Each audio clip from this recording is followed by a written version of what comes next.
Bismillahirrahmanirrahim. Assalamualaikum warahmatullahi wabarakatuh.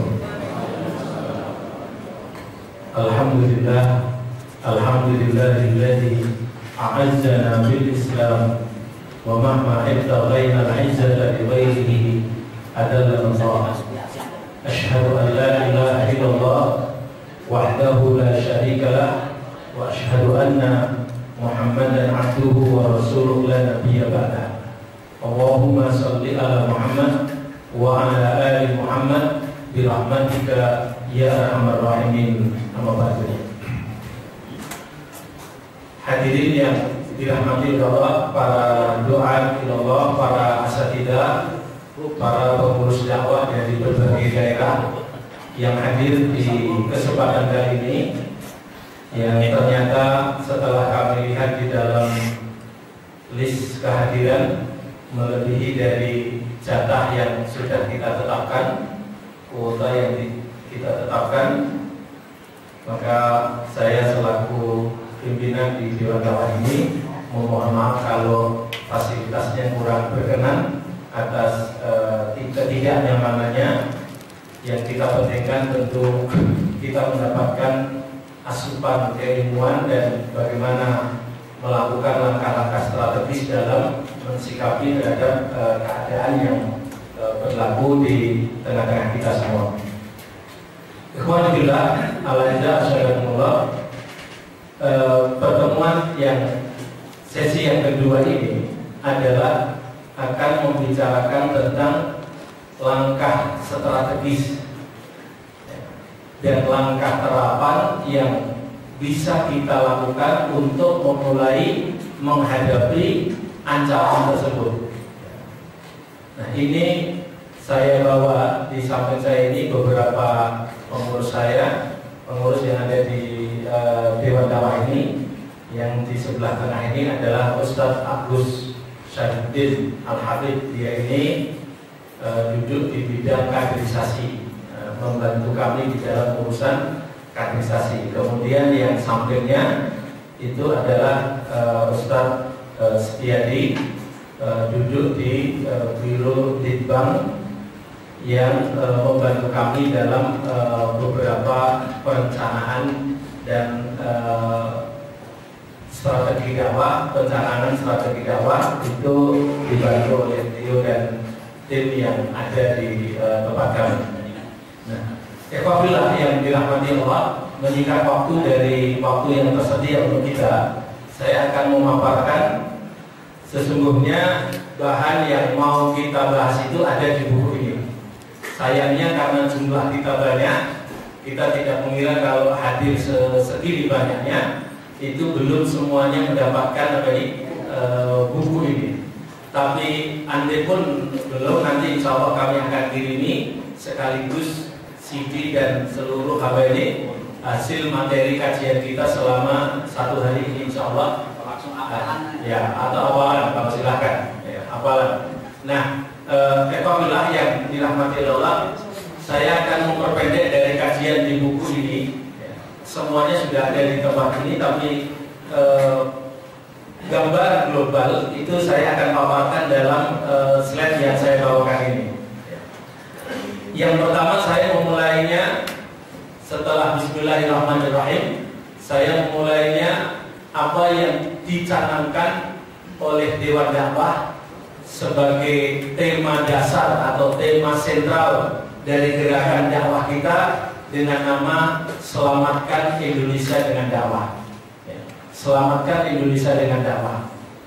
Nah, barangkali ada yang bertanya, kenapa diselamatkan Indonesia ini dengan dakwah? Jawaban yang pendek, karena upaya untuk menyelamatkan dari jalan lain sudah dilakukan uji coba dan hasilnya seperti yang kita dapati. Kenapa kita tidak mau kembali kepada konsep Rasulullah SAW dalam menyelamatkan bangsanya melalui dakwah ilallah? Maka berdasarkan langkah itu, ya, sebagaimana yang disebut Allah di dalam surat Al-Imran, laqad manallahu 'alal mu'minin id ba'atsa fihim rasulan min anfusihim yatlu 'alaihim ayatihi wa yuzakkihim wa yu'allimuhumul kitaba wal hikmah. Dan sesungguhnya yang dikerjakan oleh Rasulullah itu hanya membacakan ayat-ayat Allah, menerapkan dalam konteks kehidupan dan mensucikan mereka dari penyimpangan. Di mana dulu kata Allah di dalam ayat itu, dulunya bangsanya Rasul itu termasuk berada di dalam kesesatan yang sangat nyata. Fa'inka numingko belum lebih dolalin mubin. Nah, hadirin yang dirahmati oleh Allah Subhanahu Wa Taala, dalam subbahasan dalam upaya menyelamatkan Indonesia dengan dakwah tadi, semua sudah kita dengarkan di paparan sesi pertama tadi, berkaitan dengan bagaimana geliat dan ancaman yang kita hadapi di negeri yang kita tinggal ini. Begitu mengerikan jawaban saya terhadap apa yang kita hadapi pada saat ini. Nah, maka kita akan memulai jawaban itu adalah dengan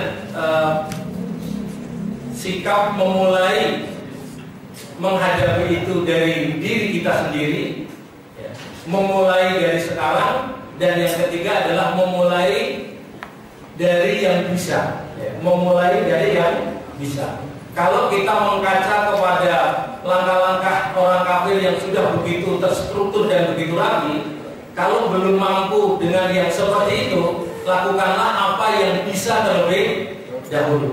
Kita tidak perlu mulu-mulu untuk melakukan seperti yang mereka, misalkan menyiapkan senjata nuklir, ataupun kemudian menyiapkan perang bintang, ataupun kemudian menyiapkan skala pasukan yang begitu besar. Tidak demikian. Sekali lagi, agama ini punya tradisi sendiri di dalam memenangkan agama ini dengan caranya Allah Subhanahu wa Ta'ala. Maka yang kami ambil hanya sekedar menyiapkan kader siaga yang oleh Dewan Dakwah itu diberi nama Bina Mujahid Dakwah. Nah, di dalam buku ini itu juga disebutkan kata Bina Mujahid Dakwah itu dari mana? Adalah diambil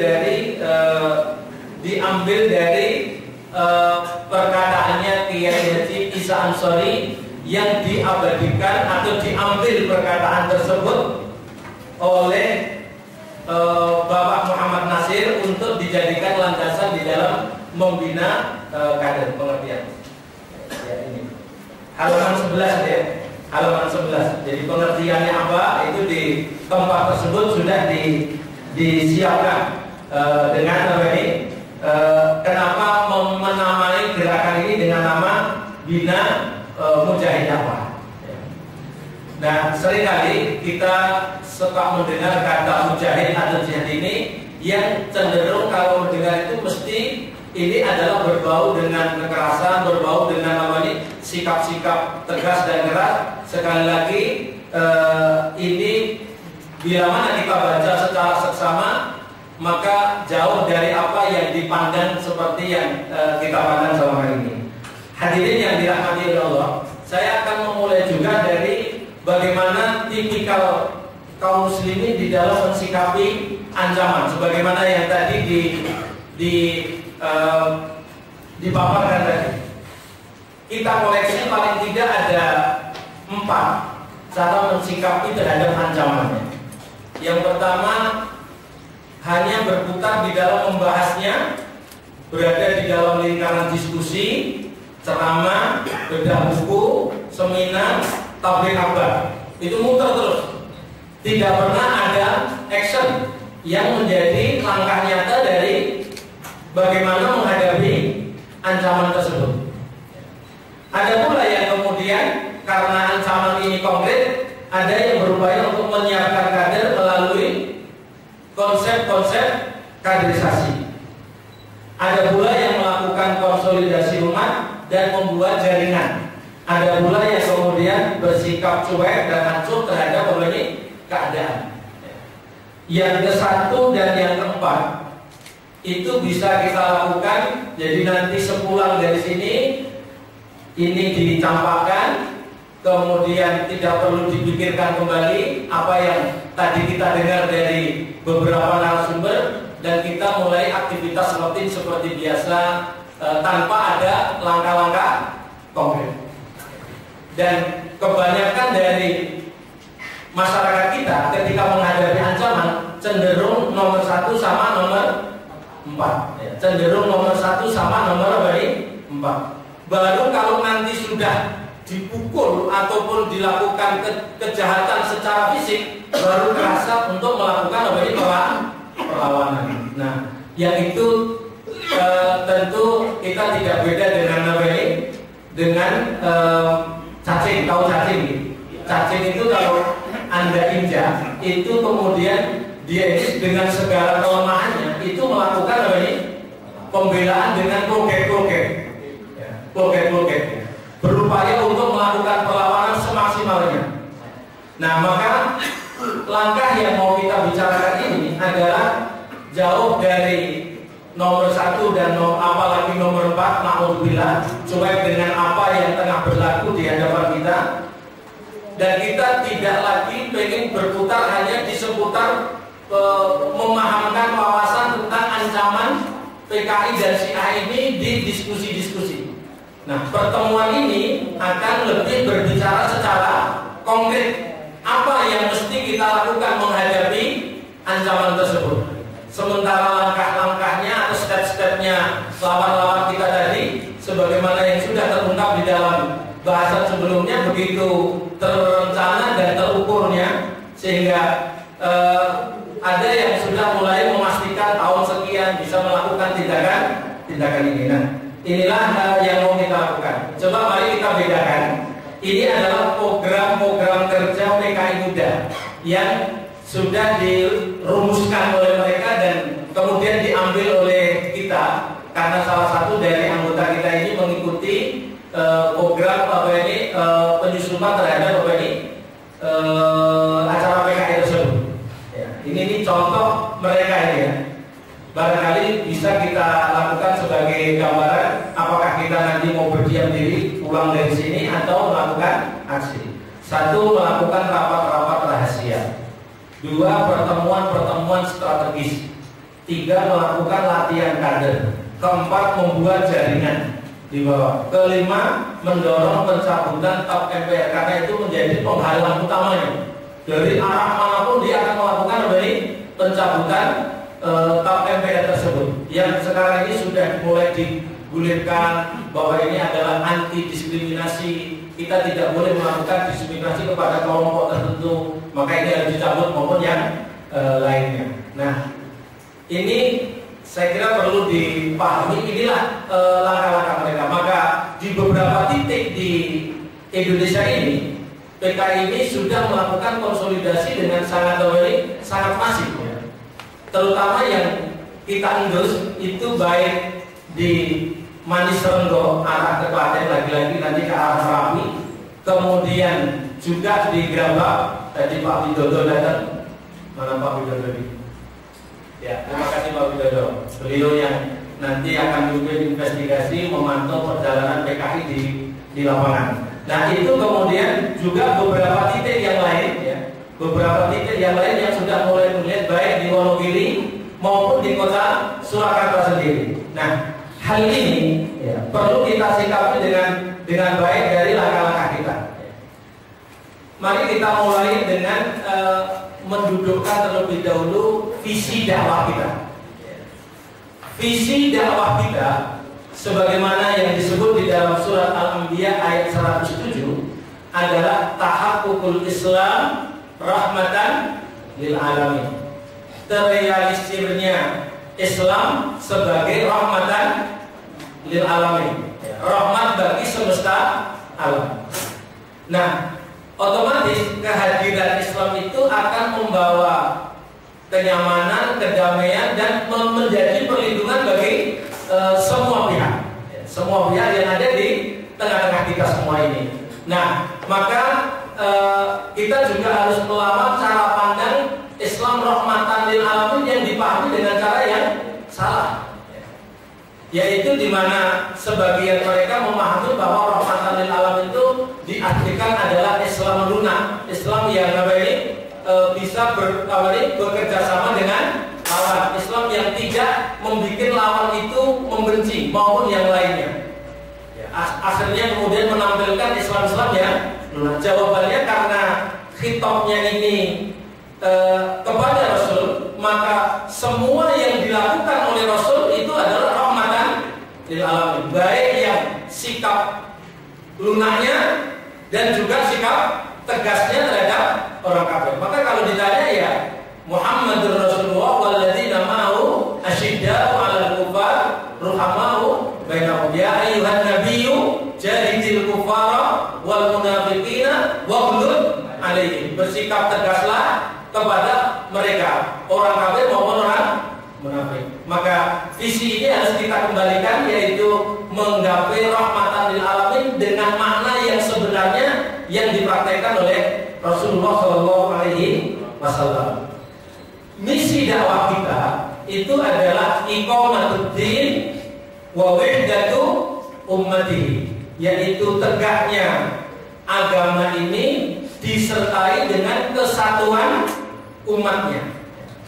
Jadi tegak agama ini di muka bumi tanpa disertai dengan perpecahan di antara umatnya. Dan ini menjadi misi kita. Sebagaimana itu misi tersebut diwariskan dari kalangan para anbiya. Syara'a lakum minad dini ma wassa bihi Nuha walladzi awhayna ilaika wa ma wassayna bihi Ibrahim wa Musa wa Isa an aqimud dina wa la tatafarraqu fi. Surah Asy-Syura ayat ke-13. Nah, maka berdasarkan pada visi kita yang sudah kita letakkan ini dan misi kita, kita akan merancang program secara konkret di tengah-tengah kita. Nah, apa yang menjadi fokus pekerjaan kita? Mari kita pahami berdasarkan pada visi dan misi kita tadi. Kita telah menggariskan untuk berkonsentrasi pada 3 pekerjaan utama. Pertama adalah revitalisasi jaringan dan profesionalisme lembaga dakwah di daerahnya masing-masing. Kalau dia dewan dakwah, maka dewan dakwah perwakilan itu ataupun kabupaten itu dia diprofesionalkan betul kelembagaannya, bukan hanya penamaannya, tapi memang ada. Kalau kita punya yayasan ataupun yang lain, itu dikonsentrasikan harus konkret kerjanya ini.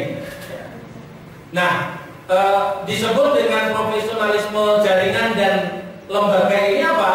Yaitu setiap lembaga dakwah yang ada di masing-masing tempat kita harus memiliki tempat atau base campnya. Yang kedua harus punya orang yang bisa dianggap sebagai full timer, walaupun itu baru 1 orang. Dan itu harus dimulai untuk menggerakkan roda keorganisasian di tengah-tengah ini kita semua ini untuk melakukan konsolidasi, membangun jaringan. Sangat tidak mungkin kalau kemudian gerakan dakwah ini ditangani dengan cara yang biasa-biasa saja. Baik, saya perpendek. Yang kedua adalah yang kita lakukan adalah berkonsentrasi melakukan kaderisasi dai dan calon-calon ulama. Berkonsentrasi untuk melakukan kaderisasi dai dan calon-calon ulama. Bahkan habiskan banyak dana itu di sektor ini. Kalau kita punya dana, sebab nanti sekitar 10 tahun akan datang ketika ancaman itu tadi datang, seperti yang disampaikan oleh Ustaz Andri tadi, antara 2020 sampai 2025, maka kemudian pada saat itu kita sudah mulai punya panen kader yang militan, yang memiliki keteguhan di dalam akidah, khusyuk di dalam ibadah, dan yang ketiga adalah mulia di dalam akhlak. Nah, karakter kader ini harus dibangun dari sekarang. Kalau belum punya wadah, maka kita kebijakannya dandaki, tahu dandaki ya? Jadi mengirim kader kepada pihak lain, seperti pada pihak kami ini di 17 tempat ini kita bikin gratis semua. Maka lakukan langkah ini untuk membangun kaderisasi, ataupun kemudian mengirimkan seperti ke beberapa universitas yang tersedia, baik itu Libya maupun Arroya maupun Medina, Ummul Qura maupun yang lain, terus digalakkan gerakan ini sehingga pada saatnya kita di saat ada cemoohan yang seperti ini kurang bernilai maupun yang lain, pada saat nantinya kita sudah mulai panen kader. Dan gerakan kader ini juga harus dimulai dari bawah juga. Dimulai dari bawah juga, artinya dari kelompok-kelompok kecil yang ada di halaqah-halaqah maupun yang lain diproses sedemikian rupa sampai menjadi kader-kader dakwah ini. Dan yang ketiga adalah membangun kemandirian dakwah, yang itu menjadi langkah nyata dari keadaan kita pada saat ini. Apa yang dimaksud ini? Jadi dulu Dewan Dakwah itu mendapatkan suplai keuangan dari Timur Tengah dan pintunya memang lewat Dewan Dakwah, luar biasa. Apalagi di saat Pak Nasir masih hidup, itu keadaan keuangannya sangat luar biasa, bisa menyuplai lembaga-lembaga lain sangat memungkinkan sekali. Tapi yang terjadi pasca 11 September, semua bantuan itu nyaris di-cut semua, dipotong semua oleh jaringan internasional di bawah kepemimpinan Amerika. Semua di-cut dan semua dituduhkan bahwa itu adalah program untuk mendukung terorisme. Nah, ketika itu sudah disampaikan, semua jaringan perbankan internasional takut semua untuk mengirim keuangan, dan itulah dampak yang di kita. Kita tidak perlu khawatir, kita kemudian mengeluarkan kebijakan apa yang diistilahkan dengan sundukuna juyubuna. Kotak perjuangan kami diambil dari kocek-kocek kita sendiri. Diambil dari kocek kita. Ya, kita bisa belajar dari apa yang sudah kita lakukan dengan gerakan sehari 1000 saja. Ya, itu sekarang ini paling minim kita bisa menggerakkan dana setiap bulannya itu, fresh money-nya itu sekitar 100 juta untuk menghidupi kegiatan dakwah dan menghidupkan sel-sel dakwah di daerah yang sudah mulai layamutu ala yahya ini. Tidak mutu karena tidak ada biayanya. Itu karena memang kemudian kita harus menggerakkan sel-sel di daerah-daerah tersebut. Bahkan dalam catatan yang kami lihat, ternyata yang digerakkan dalam pola kemandirian ini sudah mencapai angka 250 juta per bulan. Dan ini mari kita gulirkan sedemikian rupa, nanti terbentuk jaringan orang juga, bukan hanya terbentuk jaringan keuangan kita ataupun kemandirian kita, tapi juga terbentuk jaringan keuangan. Dan ini harus dimulai, bukan kemudian menjadi wacana saja. Jangan sampai saya dan kawan-kawan di sini yang memulai saja, tapi saya berharap kawan-kawan di daerah segera memulai dan mengambil inisiatif ini, karena tidak mungkin gerakan ini kita mulai dengan baik kecuali kita juga harus membangun kemandirian ini. Jangan mengandalkan bantuan dari orang lain. Nah, ini yang menjadi konsentrasi dari dakwah kita. Jadi kaderisasi itu menjadi program kita. Berikutnya, kita telah menetapkan 3 pilar utama di dalam menjadi penyangga dakwah atau penyangga program kita ini, termasuk menghadapi ancaman. Nah, 3 pilar itu, yang pertama adalah pesantren, yang kedua adalah kampus, yang ketiga adalah masjid. Pesantren sebagai upaya untuk menggodok calon-calon kader ulama kita di masa mendatang, ahli agama kita, kampus sebagai pusat intelektual, dan masjid sebagai tempat di mana rumahnya umat itu di situ. Dan buku ini, buku yang ada di hadapan Bapak dan Ibu semua ini adalah berbicara bagaimana memulai menghadapi ancaman itu dari masjid. Maka di sini dijudulkan menyiapkan kader siaga dari masjid. Itu adalah menjadi langkah konkret kita, dan bagaimana membentuknya, mari nanti kita pelajari di dalam langkah-langkah ini. Ya. Saya perlu mengingatkan kembali, inilah nasihatnya Amr bin As, sahabat Nabi radhiyallahu an, untuk kita senantiasa memiliki kesiagaan. Kata beliau, wa'lamu annakum fi ribatin ila yaumil qiyamah. Ketahuilah kalian itu harus tetap berada di dalam kesiagaan, ribat itu siaga, berjaga-jaga sampai hari kiamat. Kenapa? Di sini Amr bin As sekaligus menyebutkan alasannya. Likathrati a'da'i haulakum, karena begitu banyaknya musuh yang ada di sekitar kita.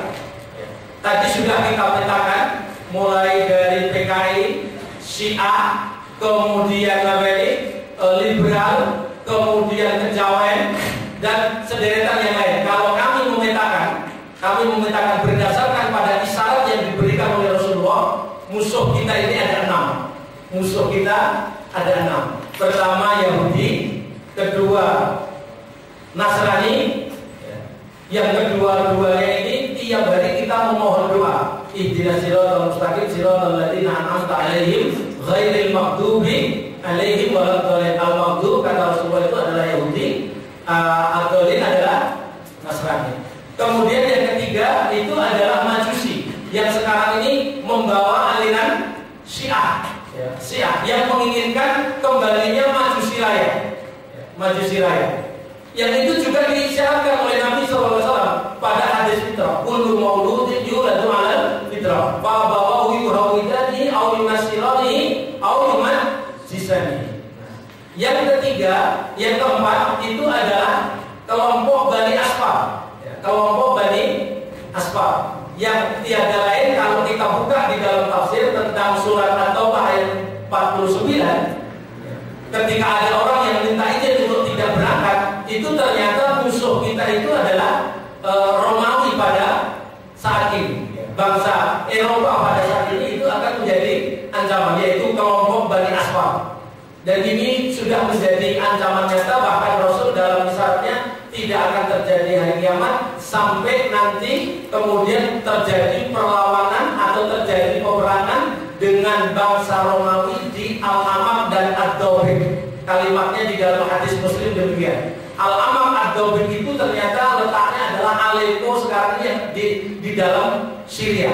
Nah, ini adalah sebuah ancaman yang pasti kita terjadi. Yang berikutnya adalah kelompok Bani Ya'juj dan Ma'juj, di mana dalam isyarat hadis Ahmad menyebutkan kelompok Ya'juj dan Ma'juj ini yang mufsidun fil ardh ini adalah mereka yang kemudian bermata sipit. Dr. Zafar Hawali dalam sebuah tulisannya itu menasihatkan bahwa ancaman kita itu juga termasuk yang dari Cina yang tadi dibahas. Itu adalah kelompok yang disyaratkan, jangan dianggap remeh. Itu juga ancaman yang kemudian diterjemahkan sekarang ini oleh umat Islam di Indonesia adalah ancaman asing dan asing. Asing dan apa ini?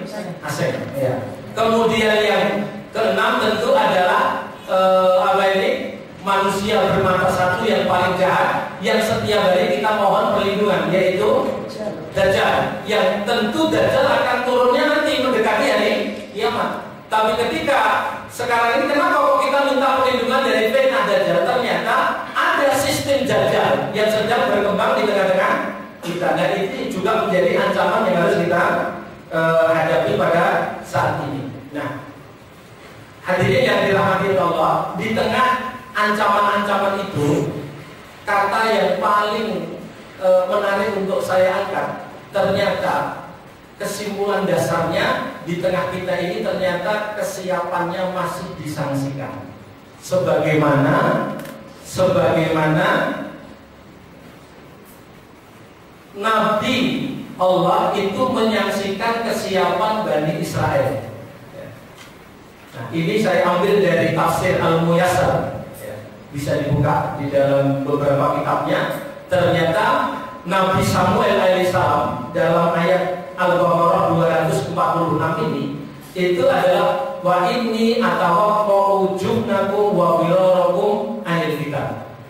Saya kok menyangka terhadap kalian bahwa kalian nanti akan menjadi bangsa pengecut dan kemudian menjadi lari dari peperangan, atau lari dari ancaman atau kenyataan yang sedang dia hadapi. Nah, walaupun dielak oleh Bani Israel karena ancaman itu sudah begitu nyata, yaitu mereka diusir dan dipisahkan dari keluarganya, tapi kenyataannya seperti yang disebutkan di dalam ayat ini. Falamma kutiba alaihimul qital tawallaw. Maka tatkala kebanyakan dari mereka ini tatkala ditetapkan untuk berperang, yang terjadi adalah bangsa Bani Israel itu kemudian mereka mundur, takut, berpaling ke belakang, kemudian mereka tidak siap menghadapi. Itulah yang disangkakan. Nah, kesimpulan dari apa yang kita pelajari selama ini, kalau ditanya, mohon maaf, jawaban ini tidak usah dijawab dari Bapak dan Ibu semua, karena jawabannya sudah pasti dan sudah diketahui, yaitu umat Islam, umatnya kita semua, kalau terjadi ancaman besok itu kira-kira jawabannya bagaimana? Ya, belum siap, itu pasti belum siap. Nah, inilah yang mau kita jawab dengan aksi konkret, melakukan perencanaan, penataan dengan sebaik-baiknya agar kita memperoleh keadaan di mana ketika benar terjadi, ya, walaupun kelompok kecil, maka waqala alladziina yadhunnuna annahum mulaqullah kam min fi'atin qalilatin ghalabat fi'atan katsiratan bi'idznillah. Nah, ini yang mau kita siapkan dalam konsep kita ini. Saya sedikit untuk mengingatkan kepada kita, ini adalah Richard Nixon. Dia telah menggariskan bagaimana memahami fundamentalisme Islam. Kata dia, fundamentalisme Islam itu cirinya ada 5.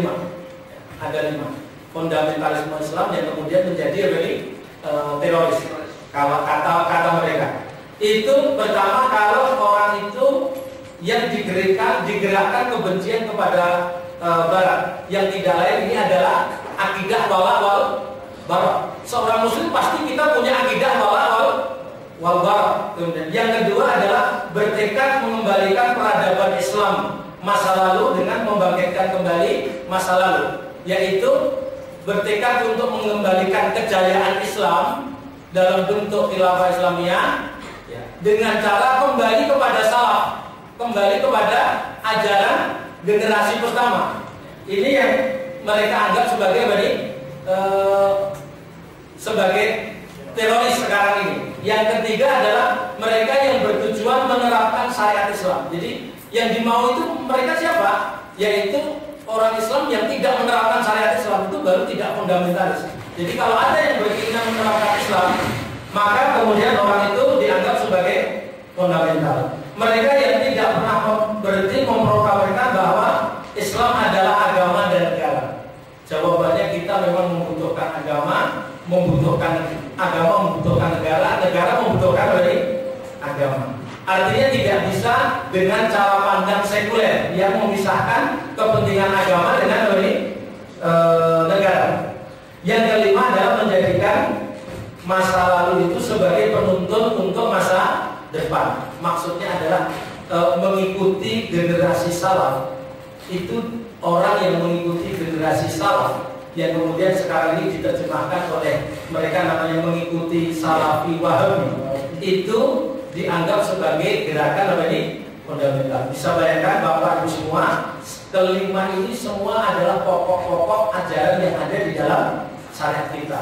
Akidah wala kembali kepada salaf, kemudian menegakkan syariat Allah, itu adalah tuntutan dari agama yang kita miliki ini. Nah, ini kemudian dirusak. Ini ancaman yang paling besar yang sekarang ini sedang kita hadapi, yaitu ancaman ghazwul fikri, perang pemikiran. Jadi yang dirusak itu pikirannya dulu atau alam pikiran.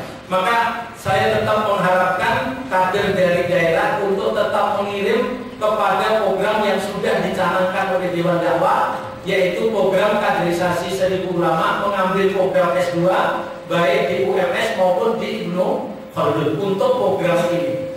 Jadi silakan secara bertahap orang-orang yang memungkinkan untuk menjadi kader kita diikutkan di dalam program ini untuk menjadi ancaman untuk kita semua. Ya.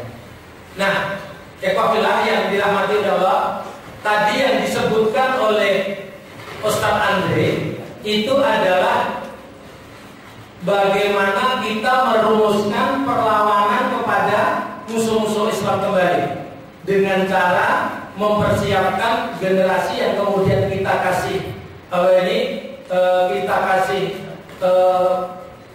simbol dengan nama generasi 554 tadi. Ayatnya adalah sebagaimana yang disebut di depan ini, surat Al-Maidah ayat 54. Itu adalah menjadi inspirasi kita untuk mengembalikan kekuatan umat yang tadi sudah disebutkan oleh Ustaz Andri tadi. Jadi apa sih yang mau kita lakukan di depan mata kita ini ada ancaman? Kita tidak perlu menandingi mereka ataupun yang lain, tidak diperlukan. Kita punya sekali lagi tradisi sendiri atau gaya sendiri yang itu digambarkan di dalam Al-Maidah ayat 54. Jadi pertama mengembalikan akidah sahihah, terutama akidah wala wal bara kepada kaum muslimin. Jadi siapa walanya, siapa baroknya itu jelas. Kedua adalah melakukan menjalankan konsep jihad dalam memperjuangkan agama dan tidak masuk ke lewat jalan lain. Hati-hati lewat jalan lain, karena nanti kalau lewat jalan lain jadi tersesat. Rasul hanya melewati jalan ini dan kita berharap kita hanya melewati jalan jihad fisabilillah ini, sebagaimana yang ada di dalam ayat tadi. Kemudian yang ketiga itu adalah melakukan iqdad di tengah kondisi kaum muslimin sedang dalam keadaan lemah ini.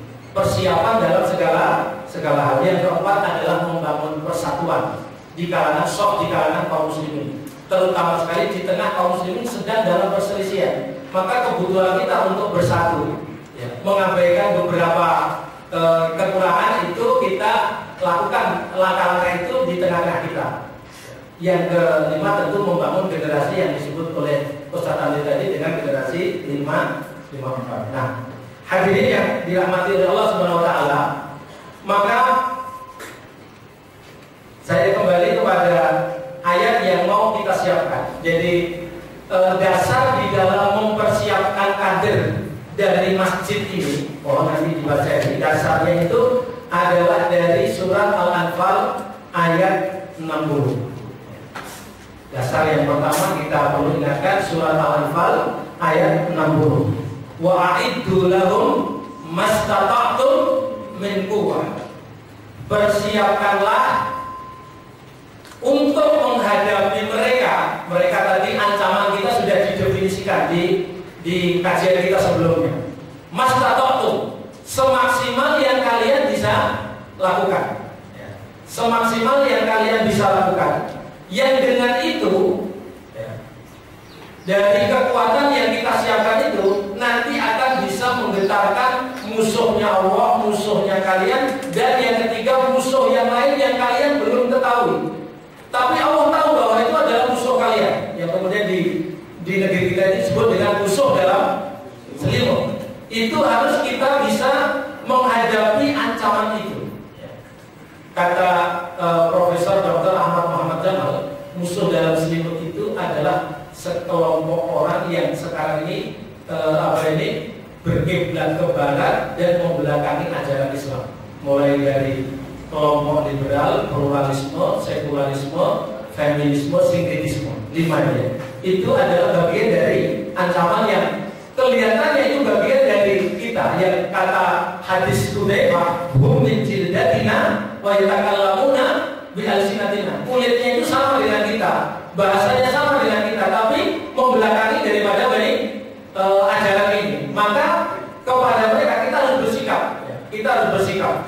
Nah, sikap-sikap itulah yang perlu kita rumuskan di dalam memahami kaidah ini. Nanti sikap-sikapnya itu ada di barisan paling belakang, Pak, di lampiran. Mau dilihat yang di bundar-bundar itu, nanti diantaranya adalah memilih khotib tidak asal-asalan, kemudian memilih guru ngaji tidak asal-asalan, tapi kemudian melakukan perencanaan secara baik. Nah, ini adalah dasar kita di dalam memahami kenapa pembentukan kader siaga itu dibutuhkan, karena iqdad itu diwajibkan inda suqutil jihadi dhafil. Kata kaidah, iqdad itu diwajibkan bagi kita ketika jatuhnya jihad lantaran kita kaum muslimin sedang dalam kondisi lemah, tidak bisa menegakkan jihad itu secara sebenarnya. Saya lanjutkan. Di sini saya tampilkan sedikit tentang quwwah. Kata quwwah yang ada di dalam ayat itu adalah dibentuk dalam nakirah. Itu dibahas di beberapa kitab yang sudah saya baca. Di antaranya adalah Al-Umdah fi Ihdadil Quddah. Itu ternyata bahwa Allah menyengajakan menggunakan kalimat quwwahnya itu dibentuk dalam bentuk nakirah bukan makrifah. Ternyata maksudnya adalah Allah menghendaki yang kita persiapkan itu apa saja. Kalau jawaban saya, apa dulu yang bisa? Apa dulu yang bisa? Sementara kalau jawaban Askar, kalau mendengar Ihdadul Quwwah itu kemudian langsung rolling, kemudian apa ini? Latihan fisik, latihan senjata. Kalau memang belum memungkinkan itu, ya nggak usah ke situ dulu. Kita mengambil yang lain dulu, yang itu bagian dari apa ini? Kekuatan. Itu sudah dirumuskan di dalam kitab Al-Muslimun wa Tarbiyah Al-Askariyah. Ada 6 pokok ihdad yang harus kita siapkan. 6 pokok ihdad yang harus kita siapkan. Jadi buku ini ditulis sebagai apa ini?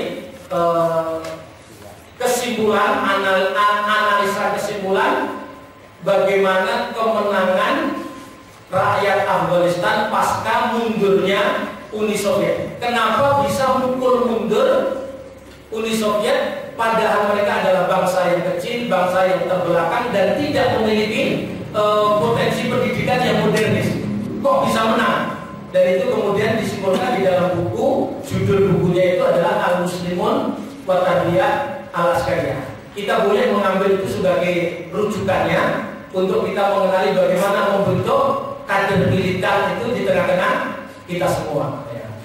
Nah, sementara ini kita kader yang kita hadapi kan cenderung ya lebih-lebih, kemudian mandur, kemudian mereka tidak berani menghadapi risiko, dan itu semua jawabannya karena tidak tertarbiyah secara askariyah. Bangsa Afghanistan itu melawan Uni Soviet tanpa menunggu punya senjata seperti Uni Soviet. Cukup dengan kapak. Jadi kalau pernah melihat dalam beberapa kisah Afghanistan itu, jadi kalau ada tank itu bukan ditembak dengan RPG karena belum punya, tapi yang dilakukan itu adalah kemudian menyelinap masuk, kemudian buka, lalu apa ini melatok terhadap apa ini yang menjalankan apa ini tank tersebut, begitu ya. Nah itu yang dilakukan, dan kemudian nggak ada lain ya batu. Nggak ada yang lain ya Pak, jadi mana militan itu demikian. Nah inilah yang mau kita siapkan. Jadi tidak perlu menunggu akan adanya keadaan yang serba konflik di dalam menghadapi lawan. Jadi ihdad yang dibutuhkan itu adalah 6 ini Pak. Ihdad ruhiyahnya kita, roh kita ini, karena manusia itu terdiri dari badan sama roh, gitu ya. Percuma kalau kemudian badan kita ini kita edarkan atau kita siapkan, tapi rohnya tidak kita siapkan. Nah, bagaimana membentuk roh yang bagus? Nanti ada di sini, ada di buku panduan ini. Secara rinci, pelan-pelan kita bangun kader kita ini, bagaimana membentuk apa ini roh itu dengan apa ini baik. Itu ada di dalam apa ini panduan yang sudah kita bikin ini sebagai hasil kesimpulan yang tadi diantaranya adalah kesimpulan yang kami ambil dari Al-Muslimun wa Tarbiyah Al-Askariyah tadi. Nah, yang berikutnya adalah ihdad al-fikriyah. Ihdad fikriyah ini dikonsentrasikan kepada membangun cara pandang yang benar terlebih dahulu, mempersiapkan kader yang memiliki cara pandang yang benar terhadap Islam, tidak terkontaminasi oleh Ghazwul Fikri tadi, liberal, plural, sekuler, itu tidak terkontaminasi oleh paham itu atau paham-paham sesat yang lainnya, dan itu perlu diajarkan. Yang ketiga adalah ihdad an-nafsiyah, yaitu ihdad mempersiapkan mental, menjadi memiliki keberanian tanpa senjata, memiliki keberanian untuk menghadapi lawan yang jumlahnya besar. Itu semua karena ada ihdad nafsiyah. Salah satunya yang kita tulis di sini adalah mengenalkan ayat-ayat bagaimana orang itu kalau melawan terhadap kejahatan musuh, dia kemudian ditakdirkan mati syahid, maka kesyahidannya itu akan menjadi modal utama di dalam kehidupan yang selanjutnya. Itu namanya mengubah mental. Nah, mental-mental inilah yang harus dirubah di kita. Jangan kalah sama gerakan Jokowi, yaitu revolusi mental. Nah, ini juga kita adalah mengubah apa ini mental. Kalau Jokowi itu kerjasama sama Jalaluddin Rahman itu mengubah revolusi mental dari Ali radhiyallahu anhu sampai Jokowi. Judul lainnya demikian.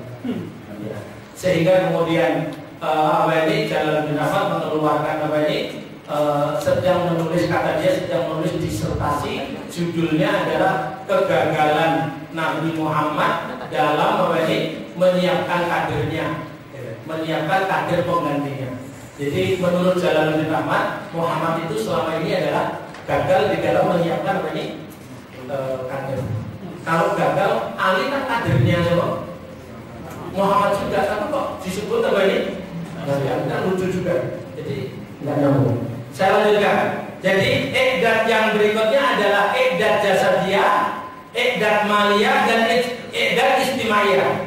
Iqdad jasadiyah kita kesampaikan karena itu fitrah dan kebutuhan. Sedangkan iqdad maliyah itu adalah berbicara tentang bagaimana kita mempersiapkan finansial yang kita butuhkan. Kebutuhan-kebutuhan itu dimulai dari kita tadi dengan berupaya memandirikan dakwah. Dan yang berikutnya adalah menyiapkan masyarakat kita, kemudian sosial masyarakat kita yang memiliki dukungan terhadap gerakan dakwah yang kita miliki. Ini melalui mobilisasi massa lewat tabligh akbar, majelis duha, kemudian kegiatan-kegiatan dakwah yang lainnya yang dibutuhkan. Ya, ini adalah akan menuju ke arah tersebut. Maka di setiap kantong-kantong dakwah kita upayakan ada pengajian Ahad pagi, ada pengajian tabligh akbar insidental, ada juga kemudian majelis-majelis duha maupun yang lainnya, supaya kita membangun masa ini dibutuhkan di saat kita nanti akan memerlukan menghadapi terhadap ancaman ini. Nah, hadirin yang dirahmati oleh Allah Subhanahu Wa Taala, konkretnya, jadi nanti kita itu akan membentuk simbol-simbol dakwah terlebih dahulu.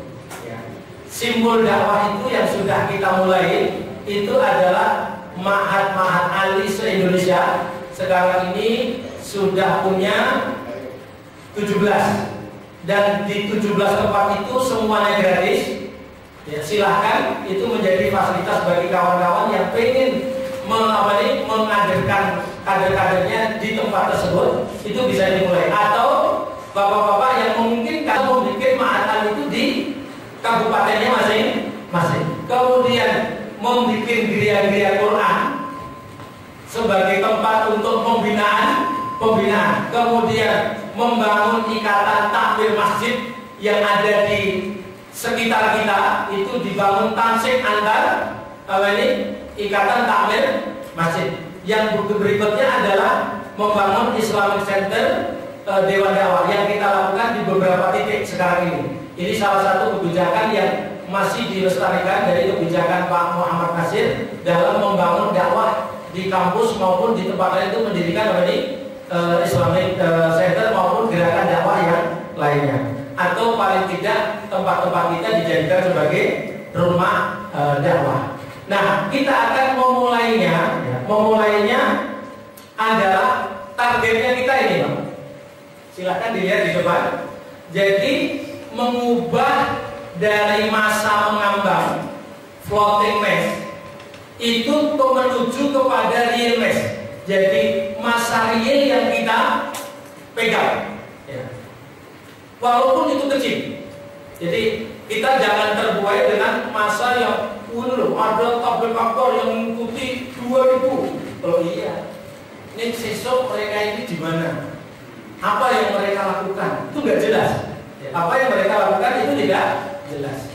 Itu memang dibutuhkan untuk membangun opini, untuk membangun paradigma, untuk mengarahkan umat ini supaya memberikan dukungan terhadap dakwah ini. Tapi yang dipentingkan adalah gerakan ini yang kita canangkan di sini ini adalah bapak-bapak sepulang dari training sehari ini adalah berupaya untuk mengubah dari floating mass menjadi real mass. Nanti masih ada satu lagi, yaitu masa pelarian yang dia ini belum punya belum punya status. Nah ini juga yang nanti akan kita garap. Untuk di dua ini, maka kita garap floating mass sama masa pelarian ini kita garap dengan skala-skala umum.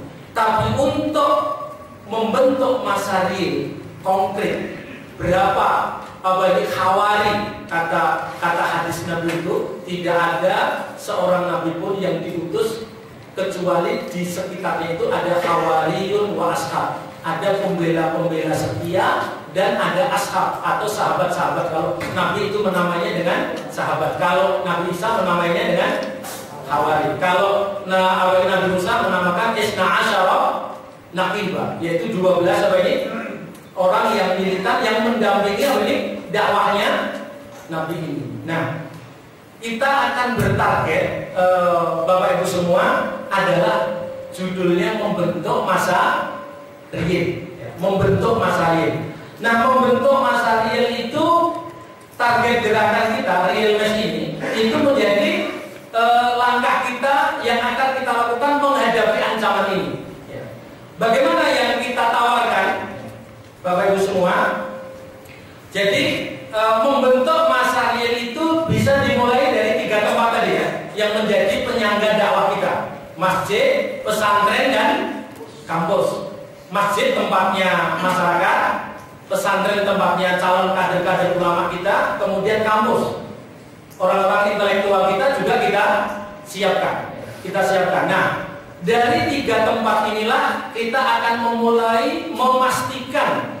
Saya ulang, ini penting kata-kata ini. Dari 3 tempat ini kita akan mulai memastikan siapa kader kita yang sesungguhnya, siapa para pembela setia dalam dakwah ini yang sesungguhnya. Dari sekian proses itu pasti akan ada screening.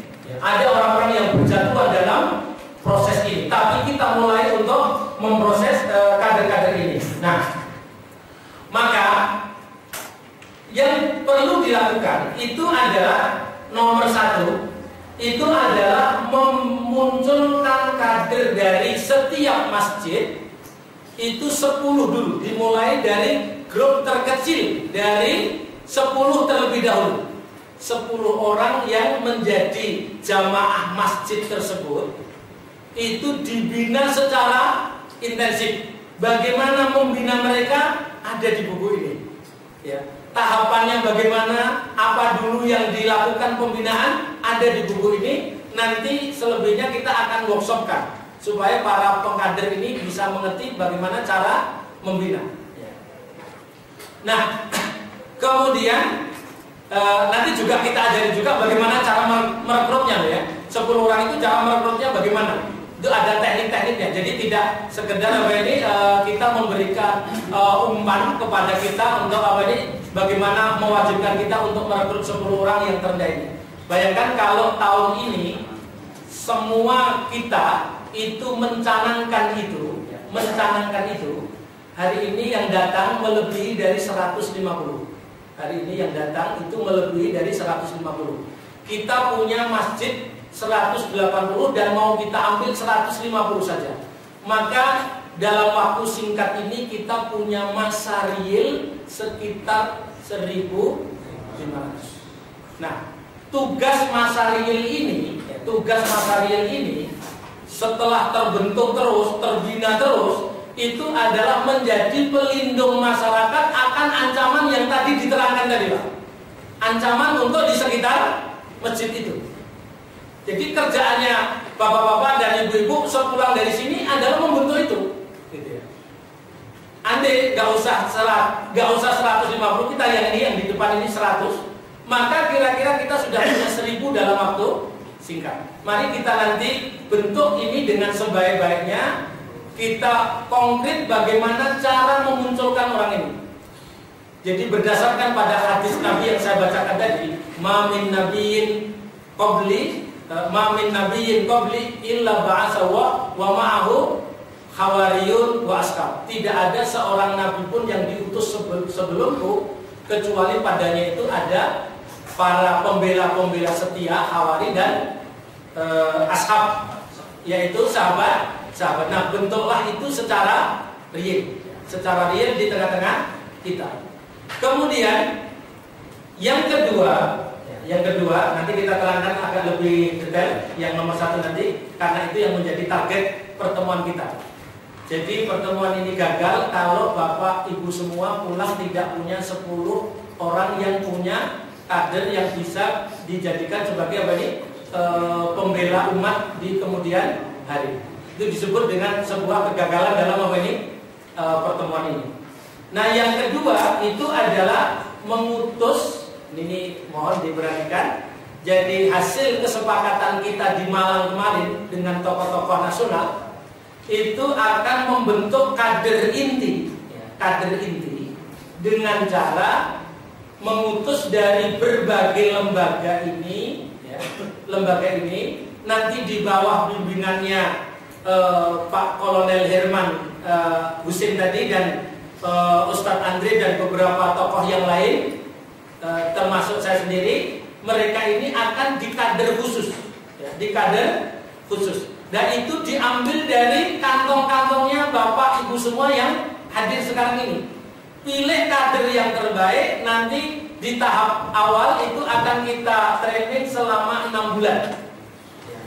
Pentrainingnya sudah kita letakkan dari sejumlah 150 ini, maka kita akan ambil 20. Jadi kader yang Bapak kirim itu kader yang terbaik, dan itu masih diseleksi oleh kita dengan teknik-teknik intelijen yang sudah kita miliki selama ini. Itu kemudian kita ketemu kader, dan kader itu akan di training secara khusus oleh beberapa tokoh pergerakan Islam yang ada di tempat kita ini, dan kita hanya akan mengambil 20. Ketika 20 ini jadi, maka baru 20 berikutnya. Kalau ternyata kader yang dikirim oleh Bapak itu masuk kualifikasi. Jadi yang penting ada yang merekomendasi. Yang kedua adalah ada pembinaan sebelumnya dari kader yang kita kirim ini. Dan harapan kita walaupun satu, tapi ini menjadi apa ini? Menjadi bumbu atau menjadi garam di tempatnya Bapak nanti. Kalau satu dibina dengan baik dan tahu bagaimana seluk-beluk pembinaan dan pengkaderan ini, mudah-mudahan nanti bisa menularkan ke tempat yang lain. Yang ketiga adalah membentuk jaringan bisnis antar masjid.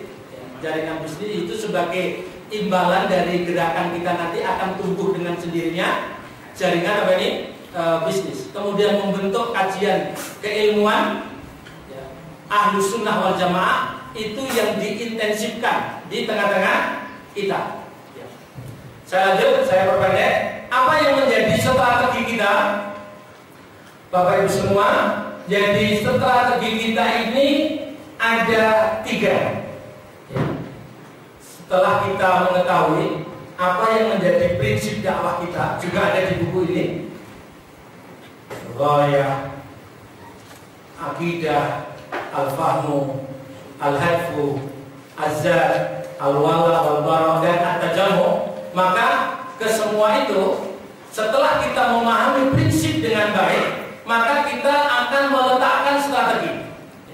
Akidah kita ini tidak bergoyah dari aqidatus salafus saleh jumlatan wa tasbilan.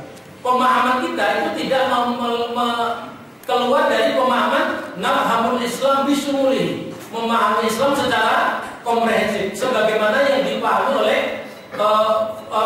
Rasul dan Khulafaur Rasyidin. Itu yang kemudian kita akan pegang. Tujuan kita adalah ridha Ta'ala bitajridil ikhlas wa tahqiqil mutaba'ah li Nabi sallallahu alaihi wasallam. Kelengkapannya ada di tempat tersebut. Jalan kita adalah dakwah ilallah wal amru bil ma'ruf wa nahyu 'anil munkar wal jihad fisabilillah. Nah, ini semua adalah menjadi langkah yang akan kita tempuh untuk menyusun itu, ya. Itu adalah prinsip, Pak. Namanya prinsip tidak boleh dijual, tidak boleh dia adalah hitam putih. Pokoknya prinsip kita itu seperti itu. Nah, adapun menghadapi umat seperti ini, kita memiliki beberapa strategi. Yang pertama adalah merangkul semua potensi umat, termasuk diantaranya adalah TNI. Termasuk diantaranya dan dalam menghadapi PKI, maka merangkul yang paling ideal itu adalah merangkul potensi TNI karena memiliki kesamaan musuh yang sama. Nah, ini didasari pada kaidah pada surat Al-Maidah ayat 2, wa ta'awanu 'alal birri wa taqwa wa la ta'awanu 'alal ismi wal udwan. Di dalam ayat ini khitabnya kepada siapa kerjasamanya tidak disebutkan, tapi yang disebutkan cuma bentuknya, yaitu bir dan takwa. Selagi itu bir dan takwa kita kerjakan. Maka sebagai jawabannya, kenapa seperti Ustaz Andri tadi masuk ke lingkaran-lingkaran TNI, maka jadikan mereka bukan orang lain, tapi jadikan sebagai objek dakwah. Kalau sebagai objek dakwah, itu maka mereka akan menjadi orang yang harus kita beri dakwah. Yang kedua adalah memulai i'dad dengan 3 fokus, Pak, strategi kita.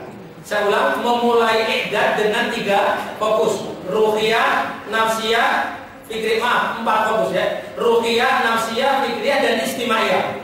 Istimaiyah itu tambahannya di luar yang pribadi tadi. Kita membangun masa di tengah akar grassroots ini, itu harus mulai konkret kita lakukan.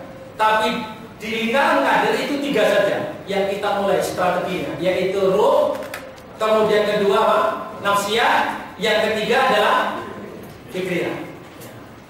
Kok tidak disebut pelatihan fisik toh? Kita nanti kan menghadapi fisik. Jawaban saya, itu menjadi tuntutan fitrah. Kalau jenengan nanti menghadapi ancaman, pasti dengan sendirinya akan menyiapkan fisik. Itu sudah menjadi fitrahnya. Itu sudah demikian. Maka bapak-bapak nanti akan berada di mana pelatihan fisiknya, misalkan karate dengan kelompok mana, kita tidak tentukan. Yang penting fisiknya adalah al-mu'minul qawiyyu khairun wa ahabbu indallah minal mu'minin dhaif. Dan begitu juga surat Ali Imran 146. Wa ka'ayyin min nabiyyin qatala ma'ahu ribbiyuna fa wahanu lima asabahu fi sabilillah wa mad'ufu wa mastakana. Itu harus mencapai target itu. Silakan, itu tidak diatur oleh kita, ya, tidak diatur oleh kita. Nah, maka strategi kita hanya berkonsentrasi itu. Jadi kalau ditanya Dewan Dakwah ngajari apa? Ngajari rohnya itu supaya benar, fikrahnya supaya benar, dan mentalnya itu supaya benar. Dengan target yang kita jadikan moto dari gerakan ini adalah 3 moto kita, yaitu teguh di dalam akidah, khusyuk di dalam ibadah, kemudian mulia di dalam akhlak. Yang ada di cover depan ini, Pak, sudah kita tulis. Ya, ada di cover depan ini. Itu menjadi target pembinaan yang kita miliki. Nah, kok nggak persiapan senjata, kok nggak ngajari persiapan? Itu dipentingkan, tapi kita tidak punya kapasitas untuk itu, maka kita tidak mengajari. Bahkan kalau saya menyebut senjata itu, main behind gun itu yang paling penting. Maka senjata itu nomor 170. Ya, nomor 9 nomor 10, semua senjatanya mutakhir, tapi mentalnya rendah, rohnya rendah. Jadi itu kita tidak menjadi target. Yang ketiga adalah menghindari show force, yaitu unjuk kekuatan. Itu strategi kita. Jangan biasa unjuk-unjuk kekuatan kepada orang lain, tapi bangun kekuatan tersebut sebagaimana perintah Allah tadi, wa'iddu lahum mastata'tum min quwwah tadi. Bangun kekuatan tersebut, tapi nggak usah diunjuk-unjukkan. Itu nanti akan terjadi aborsi di tengah jalan, dan itu tidak bagus. Maka langkah ini, strategi ini harus dimainkan oleh kita semua, oleh kita semua. Bapak-bapak, kita memang sengaja berbicara hal-hal yang strategi seperti ini. Tadi di depan kita sudah di screening, ya, kita sudah di screening. Artinya naudzubillah kalau kita ada baju jubah, karena ini semua auratnya kaum muslimin. Ya, auratnya kaum muslimin, wajib bagi yang merasa dirinya muslim untuk menjaga. Ini adalah strategi yang mau kita mainkan. Maka kalau tadi dengan screening tadi kok masih lolos ada penyusup dari PKI, sebagaimana bulan lalu itu kita mengadakan acara di MTA, itu penyusupan PKI itu banyak banget gitu. Maka ya saya hanya berdoa kepada Allah mudah-mudahan ini dijaga dengan baik. Jadi apa yang saya sampaikan ini ada hal yang perlu disampaikan ke umum, tapi ada yang perlu dikit, tidak boleh dia ini sampaikan ke orang lain, tapi menjadi bagian dari grand design yang sedang kita mainkan ke depan. Yang PKI kacau. Ya, yang PKI kacau silakan. Ya. Baik, terima kasih. Jadi itu yang kita akan lakukan ke depan. Jadi moto gerakan kita tadi saya ulang, teguh di dalam akidah, kemudian khusyuk di dalam ibadah, dan mulia di dalam akhlak. Bentuk ruh itu gimana dong? Itu cara gampangnya saja. Itu seperti yang ada di dalam surat Al-Isra itu. Surat Al-Isra mulai dari 73 sampai 85. Yang sampai kata kalimat wa yas'alunaka 'anir ruh qulir ruhu min amri rabbi. Di ayat sebelumnya itu kita menghadapi ancaman. Ancaman kita itu apa? Iftitan dan istifzaz. Ancaman secara lunak, diperdaya. Istifzaz itu adalah ancaman dengan apa ini? Represif, dengan apa ini? Bentuk fisik. Bentuk fisik itu seperti apa? Yang dialami oleh Rasulullah, yaitu liyusbituka, memenjarakan kamu, au yaquluka, atau membunuh kamu. Itu Al-Anfal 30 ya. Au yukhrijuk, ataupun mengusir kamu. Dan semua itu adalah apa ini? Pasti akan dihadapi oleh kita semua sebagai pelaku dakwah ini, gitu ya, pelaku dakwah ini. Maka disebut walata jibuli sunnatina tahmila pada ayat di surat Al-Isra itu. Maka langkahnya itu membentuk roh itu. Kata ayat itu adalah pertama, tegakkan disiplin sholat 5 waktu. Kedua, lakukanlah sholat qiyamul lail. Kemudian ketiga, bangun interaksi antar umat di antara orang-orang soleh. Waqul rabbi adkhilni mudkhala sidqin wa akhrijni mukhraja sidqin. Kemudian yang keempat adalah berinteraksilah dengan Al-Quran secara baik, melebihi dari orang biasa. Mulai dari tidak sekedar membacanya, tapi ada tadabburnya, ada menghafalnya, ya, dan yang lainnya. Itu harus ada ukuran-ukuran. Dan di sini sudah disebutkan. Di ayat ini, di buku ini sudah disebutkan bagaimana langkahnya. Nanti mengadakan mengadakan qiyamul lail bersama, mengadakan buka bersama, kemudian melakukan traveling bersama, beranjak kepada ulama-ulama tertentu. 10 orang itu kita ajak, nanti lama-lama berproses dan menjadi mentalnya itu menjadi kuat. Karena para ulama yang kita kunjungi, terutama ulama yang militan ya, yang baik, bukan ulama yang sub. Itu maka nanti baru lihat orangnya saja itu sudah membuat gairah. Perjuangan itu sudah cukup tinggi sekali. Itu adalah bayangkan. Mungkin orang tidak mengira, kenapa sih kok sekali banyak sekali orang berbondong-bondong seringkali datang ke Nusa Kambangan. Kadang itu jadi nggak dapat nasihat apa-apa karena waktunya sempit. Tapi lihat wajahnya Pak Abu Bakar, Pak Asir saja itu sudah menaikkan darah untuk melakukan perlawanan. Jadi mendidik darah ini untuk melakukan perlawanan. Itu adalah barangkali langkah-langkah itu yang perlu kita tempuh. Mari kita lihat ini teknik-teknik lanjutan bagaimana membentuk networking, ya. Masjid networking development. Jadi membentuk pengembangan jaringan di tengah-tengah masyarakat. Yang aspek yang bisa dijual, nilai yang bisa dijual itu adalah lembaga, produk, apa yang bisa kita keluarkan, kemudian personal, ya. Personal. Dari 3 ini, ya, maka kita harus membuat lembaga itu yang kredibel dan memunculkan future mandate, masa depan yang menghadirkan solusi dan yang lain. Produknya dari lembaga yang kita tangani di misalkan takmir masjid atau sebuah yayasan tertentu, dan kemudian membentuk karakter personalnya dengan cara yang lain.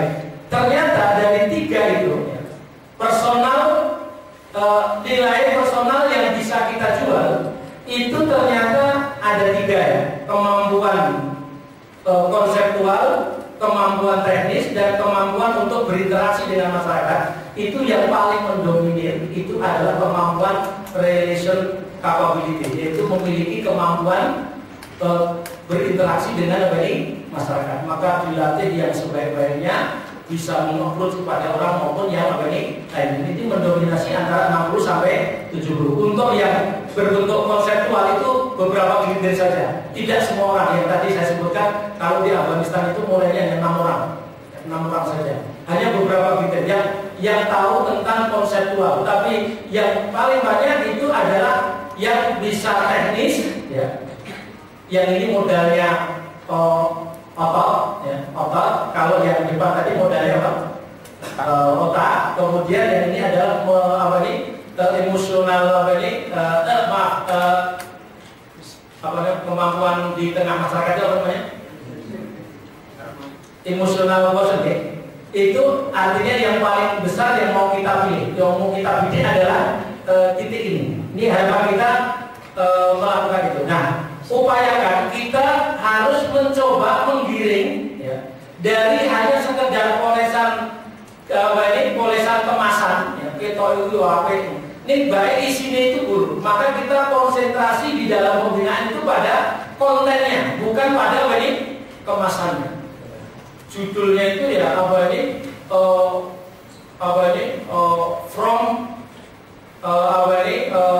perlawanan jihad fisabilillah. Kemasannya hebat banget, ya. Judul luarnya itu, apalagi dengan gambar-gambar ini.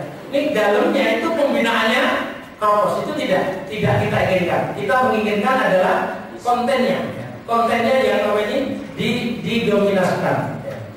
Nah, hadirin yang dirahmati oleh Allah Subhanahu Wa Taala, saya lanjutkan tadi ini prinsip 8 prinsip dari kebangkitan kita yang kita tetapkan.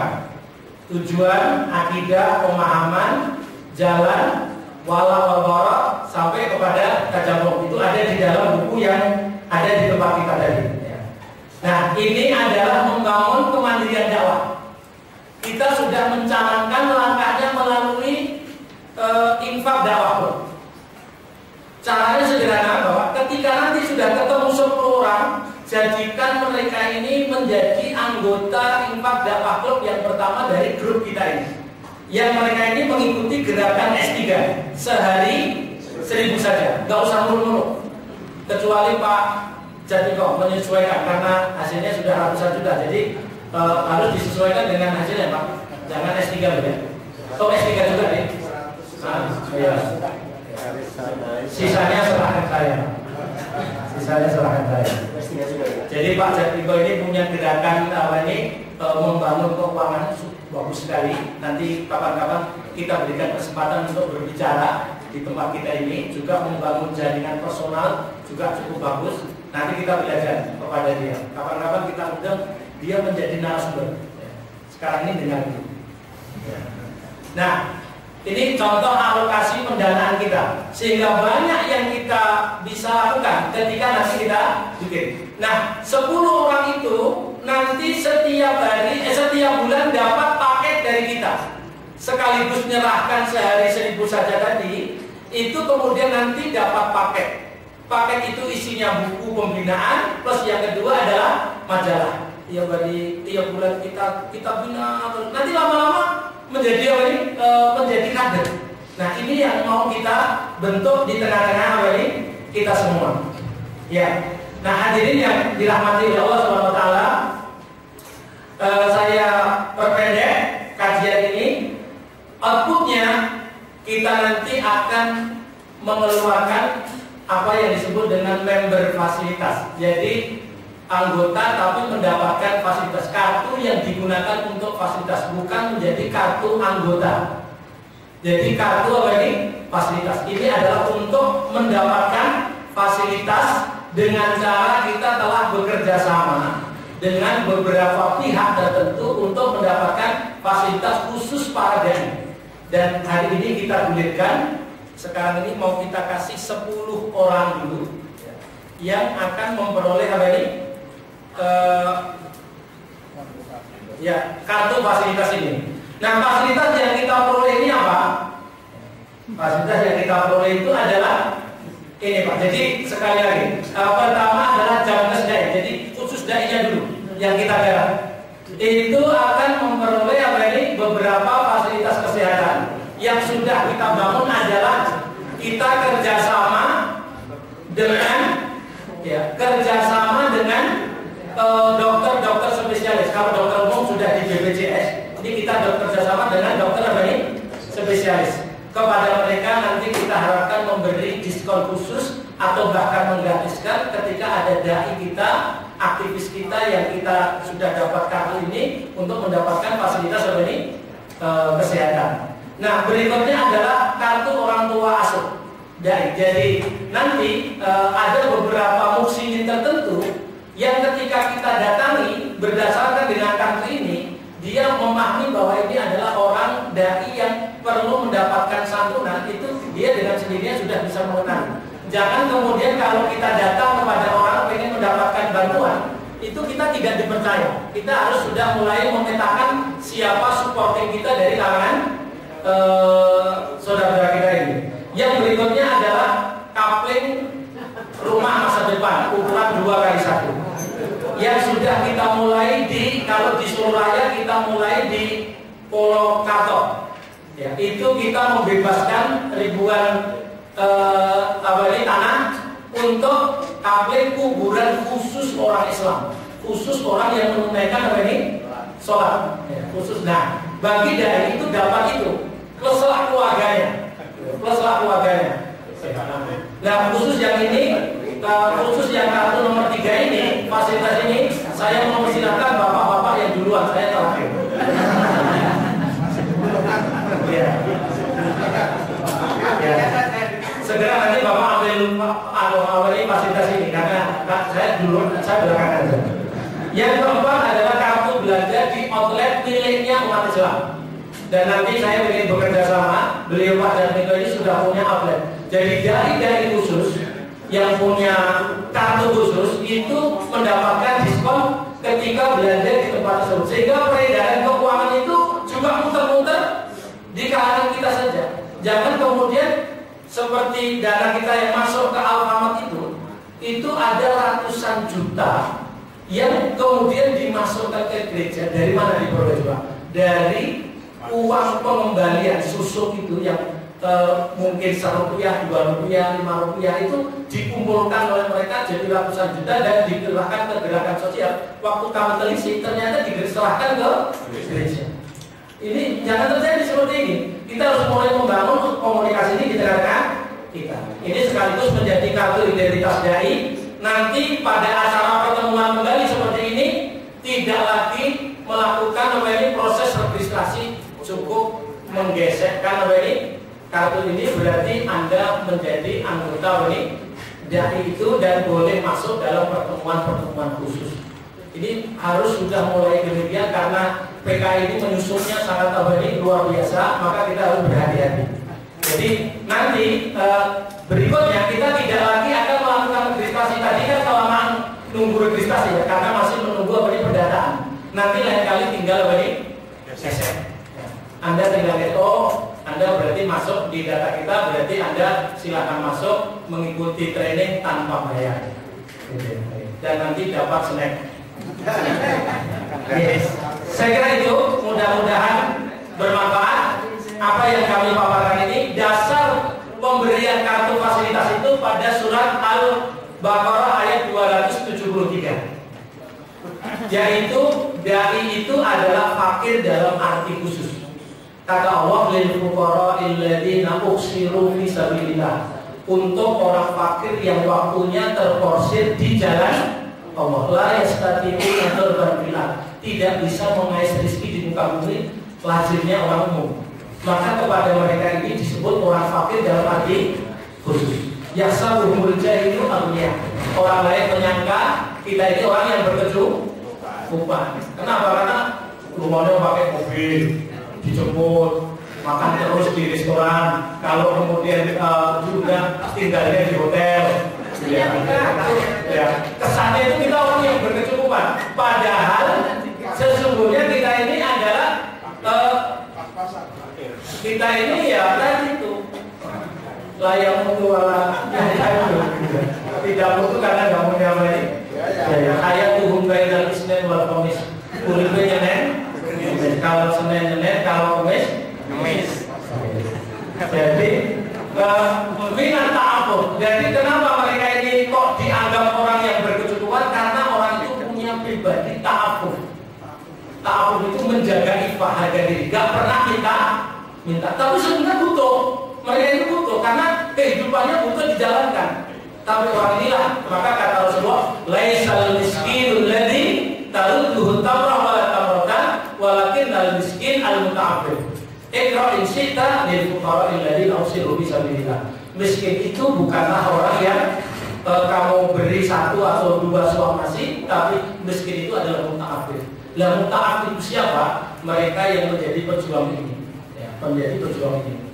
Nah, dalam keterangan beberapa tafsir saya sudah baca itu minimal 4, yaitu mujahid fisabilillah, orang yang berhijrah, kedua mujahid, kemudian ketiga dai, keempat adalah ahlul ilmi. Keempat ini terporsir waktunya di jalan Allah untuk menggeluti profesinya dan tidak sempat mengais rezekinya.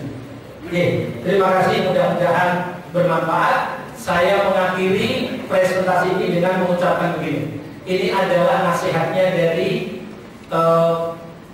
ulama. Beliau adalah seorang penyair. Mata yablughul bunyanu yawman tamama idza kunta tabni wa ghairuka ya. Kapan sebuah bangunan ini akan ada hari kesudahannya?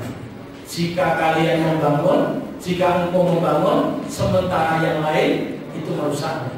Walau alfu banin khalquhum hadimun kafa.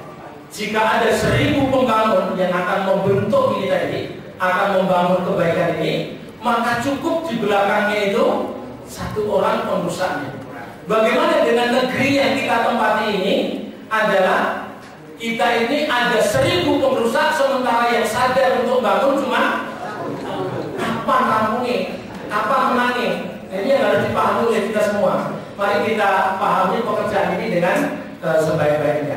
Nah, terima kasih. Jadi sebulan berikutnya maksimal itu kartu ini sudah keluar.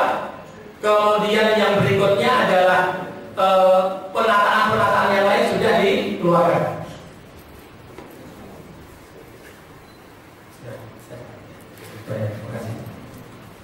Terima kasih Ustaz Juanda sudah hadir. Mudah-mudahan nanti bisa memberi kajian untuk kita. Kita break dulu.